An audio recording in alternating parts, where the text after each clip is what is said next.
napakahalaga at sensitive po ng trabaho ng BICO. Would you agree, Mr. Manahan? Yes, I agree po, Madam Chairperson. All right. And currently, sir, the BICO is headed by Acting Chief Vincent Brian Alias. Is this correct?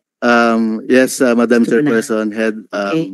Brian Alias. In 2022, the Office of the Ombudsman found Mr. Alias, he was dismissed from service. Then, in relation to his involvement in the Pastilla scam, extortion scheme, there are also graft cases filed against him in the Sandigan Bayan. So, paano po nangyari na ginawa pa siyang head ng BICO? Madam Chairperson, sorry, I'm not...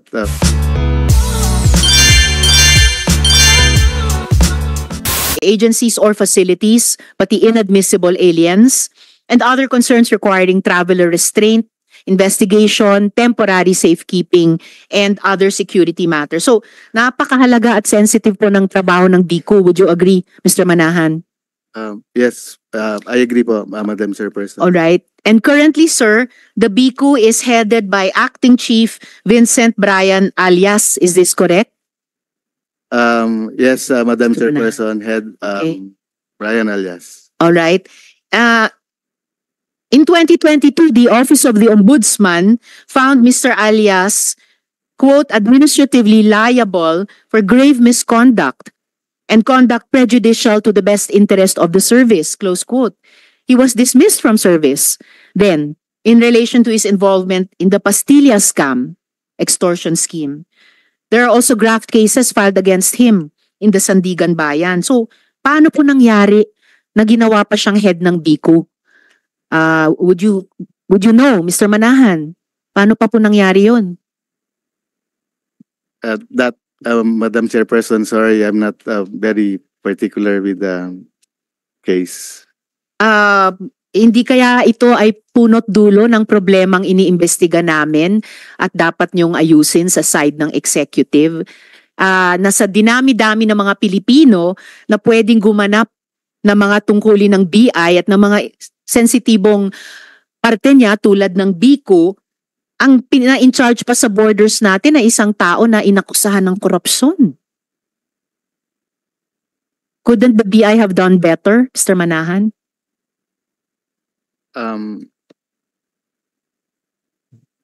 If you have an opinion on that, Mr. Manahan. Yes, well, Madam Chair. So far, when that since the time that based on my observation, Madam Chair, since the time that Mr. Alias assumed his post and designation, it seems that he is performing well. Well, sir, with all due respect, hindi ko naman tinatanong yung current performance nila. Pero yung track record nila sa BI mismo, in particular in relation sa Pastilla scam, na inimbestigahan din namin sa Committee on Women kaugnay ng Togo, na bakit yung isang may ganong record pa at ongoing cases ay siya sa 20 million Filipinos, siya pa ang inilagay in charge sa pagbantay sa borders natin. Is that a best practice sa BI, sir? It depends on the order and of the commissioner, Madam Chair. Well, fair enough. Dapat naman maitatanong ko sana ito kay Commissioner Tansinko, pero unfortunately for you, sir, kayo ang resource person ng BI, but these are very, very strange and actually unacceptable situations, lalo na sa konteksto ng iniimbestiga natin sa ngayon. May internal investigation po ba ang BI sa posibleng korupsyon kaugnay ng pagtakas ni na Alice Guo? Yes, Madam Chairperson. Meron pa rin kami ginagawang backtracking in the same way as the Senate is trying to establish where and when nakaalis po si Guo Aping, aka Alice Guo. So, Madam Chairperson, hopefully within the day, baka makabalik ko siya today,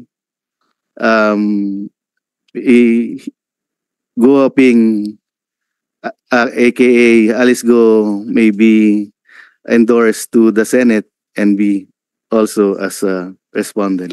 Sir, bukod sa where and when siya nakatakas, dun sa backtracking nyo, iniimbestigan nyo rin ba kung may mga tauhan o opisyal ng BI na posibleng may krimeng korupsyon o tumanggap ng bayad para patakasin si Alice Guo?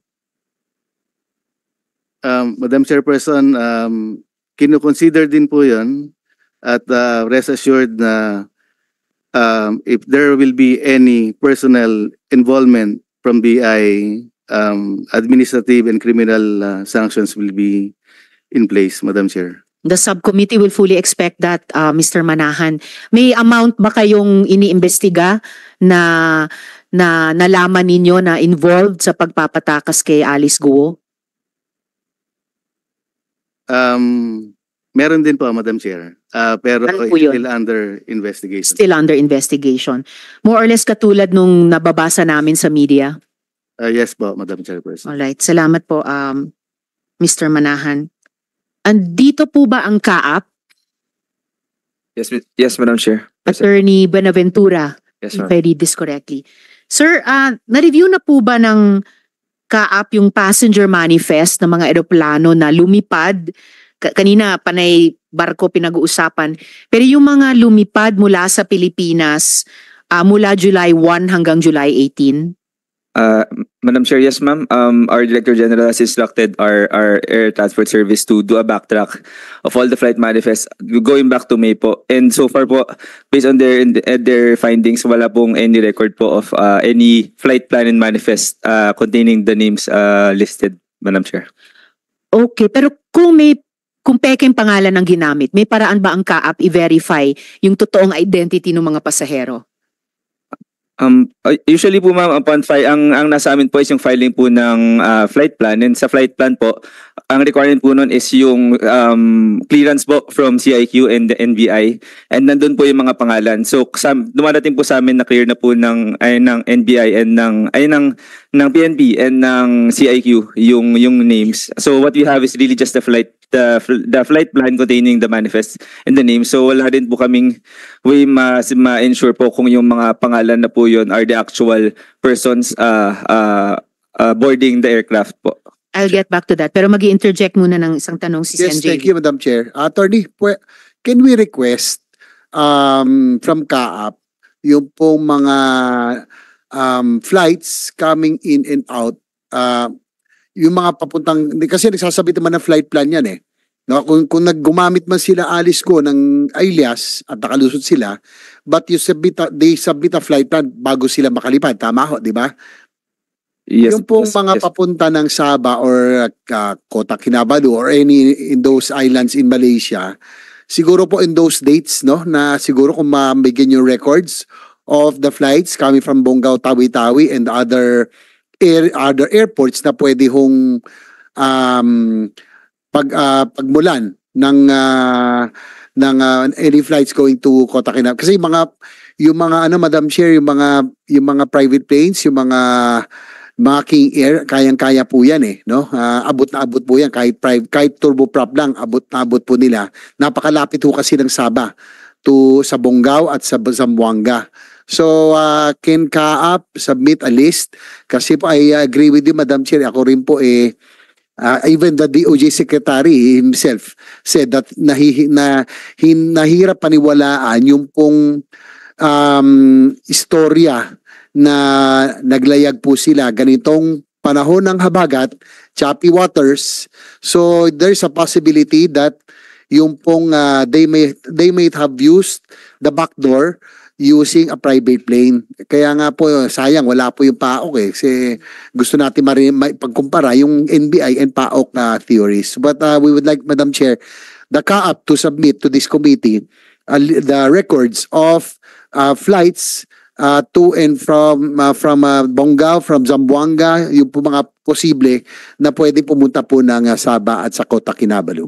Thank you, Madam Chair. Salamat, Sen. JV. So, Attorney Buenaventura, please do that. Submit the requested flight plans from those points of exit in the Philippines at yung possible landing sites dun naman sa Malaysia side.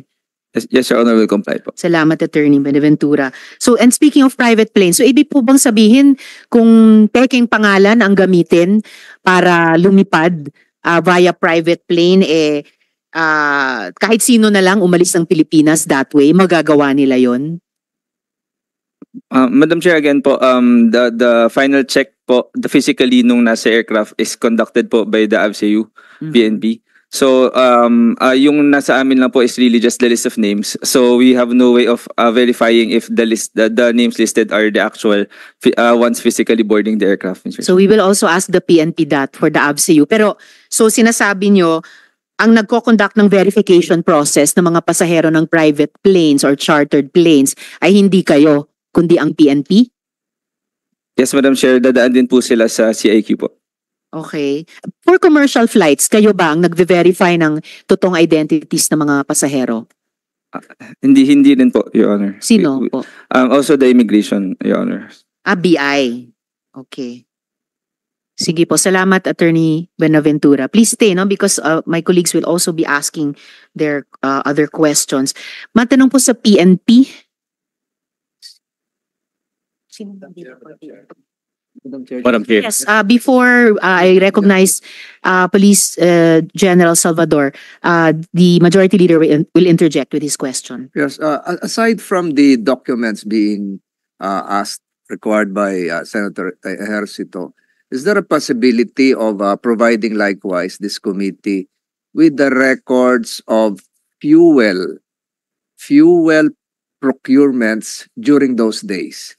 I'm now referring to aviation fuel, and probably you can even include avgas, because there has to be a fuel consumption tracking on the part of CAAP. Di ba may mga nagbebenta ng mga, itong gasolina naman ng eroplano, hindi lang naman ito sa ordinary gasoline stations eh.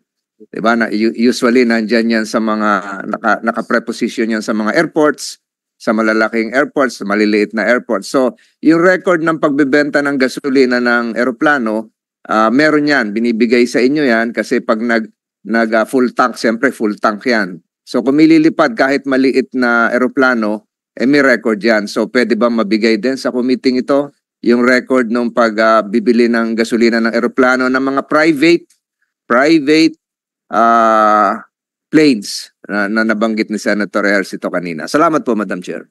Salamat, Majo. Attorney Benaventura, I hope you took note of that. Absolutely, Chair. Madam Chair, with all due respect po, that's not within the ambit of our jurisdiction po because our Sino is po? purely regulatory on the. Sino yon? I'm not sure po. I'll check. So, we have here a gap, a lacuna, loophole, so to speak.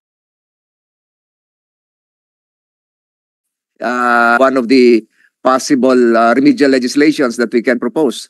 Diba? So wala palang record ng gasolina? Not that I know of. Aking tangke sa mga airport. Please find out, Attorney Benaventura, and advise the Majority Leader and this subcommittee ASAP po during Yes, Your this Honor. hearing. Salamat, Majo. So, Police General Salvador, sir. Brigadier General, is it? Yes, Madam Chair. Yes, sir. Kayo po ba, ang PNP po ba, specifically binanggit kanina yung ABCU, kayo po ba yung nagko-conduct ng verification process for private or chartered planes? Unfortunately, Madam Chair, wala po yung Aviation Security Group rito. But based on mga collated reports po namin na nanggaling sa kanila, so they did not come across with the names of the subjects. So therefore, we cannot really confirm if they use the general aviation, as we call it, in the Aviation Security Group mandate and responsibility, Your Honor. Pero sila nga po yung in charge sa pag-verify ng identities ng mga Kasama pasaherong sila yun. sa CIQ po pagdating sa aviation security matters. Kasama sila sa CIQ. Sino po pong kasama ng ABCU dito sa CIQ? Sa PNP, on the part ng PNP po is Aviation Security Group lang po. Okay po. At sino pa pong ibang agencies ng gobyerno ang kasama sa PNP doon? Customs, Immigration, and Quarantine. Okay, pati quarantine. Tapos ano po yung prosesong ginagawa nila? For example, for them to report back na wala silang nakitang ganung mga tao sa particular private or chartered flight na yun. Paano po nila ginagawa yun o vine-verify? Normally po, pagdating po sa Aviation Security Unit, ang mandate po ng Aviation Security Group is normally they intervene only on the aspect of violation of unlawful interference. Dahil po yung mandato pagdating doon sa mga tinatawag nating security screening checkpoints is na-transfer na po sa Office of the Transportation Security. And that is under Department of DOTR po? DOTR po. Alright. Pero paano nga ano yung steps na ginagawa nila para to say, oh, may tao dito sa private or chartered flight na to na subject ng warrant, either ng court o ng Senate or House for that matter. O ano yung steps na dinadaanan para they can say, wala po sa mga flights na to within this period yung mga taong pinaghahanap. Normally po ang as far as my knowledge is concerned about the processing in the aviation security, more on the security of inspection of the baggage and the contraband. Yun naman po any contrabands, illegal items, especially involves security threats po. And pagdating po doon sa flight plan and manifest, kasama po doon sa inspection din yung tinatawag na mga passengers sa general aviation. Yes, sir. Siguro, General Salvador, bago rin matapos yung hearing, pwede ko pong i-request sa inyo, i-request doon sa ABSEU, anong step-by-step procedure na ginagawa nila para nga masiguro na nandoon sa isang flight or wala doon sa isang flight yung mga pinaghahanap ng mga tao. Yes po, meron naman po silang operations manual na tinatawag. Thank you, sir. If you could furnish us that. But as far as you know, nag-appear po ba yung mga pangalan ni na Sheila Guo at Alice Guo et al. Sa alinmang sa mga binerify na manifest ng ABSEU? Based po sa mga report na binigay sa amin, negative po. Wala pong Negative. mga pangalan na yun. Ngayon, sir, sabi po ni Sheila Guo, sila po ni na Alice at Wesley Guo ay galing sa farm dun sa Bamban, Tarlac. Pwede niyo po ba ipaliwanag bakit po hindi ito na-monitor ng PNP? May arrest order na po laban kay Alice, July 10 pa lamang po. How do you account for that, sir? Tulad po na nasabi ko na last hearing, we honestly say na hindi po 24 hours yung naging monitoring. But on my part, on my personal note, given all the statements po ng ating mga subjects, I guess sa akin lang po to, personal lang po to. Yes, sir. Probably they even left even before the arrest order was issued, Your Honor. Bakit ganun yung teorya nyo po na umalis sila bago pa ng July 10? Meron po kaming mga, anyway po, yung reports galing from Directorate for Intelligence na kay Chief PNP na po. And this is classified document already. So yung follow-up. We will just wait for the clearance from the Chief PNP. Pero bakit, sir, sabi nyo hindi 24 hours ang monitoring? Kapag subject na po ng warrant of arrest mula sa Senado since July 10, di ba dapat 24 hours ang monitoring? Lalo na sabi ni Sheila Guo, umalis daw sila hating gabi. Hindi po ba nighttime hours under cover of darkness pinaka dapat minomonitor na hindi makatakas yung subject ng warrant?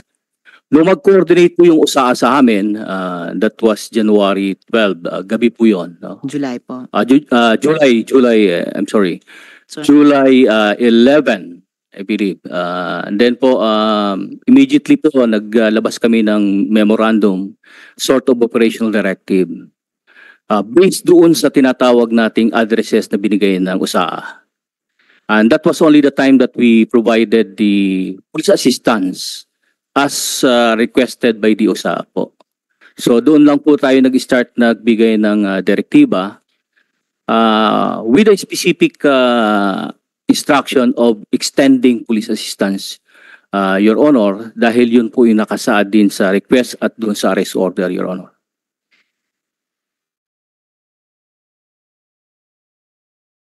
Sir, ano naman po yung sitwasyon na ang PNP or ang ilang elemento ng PNP ay nagsisilbing bodyguard sa mga POGO personalities?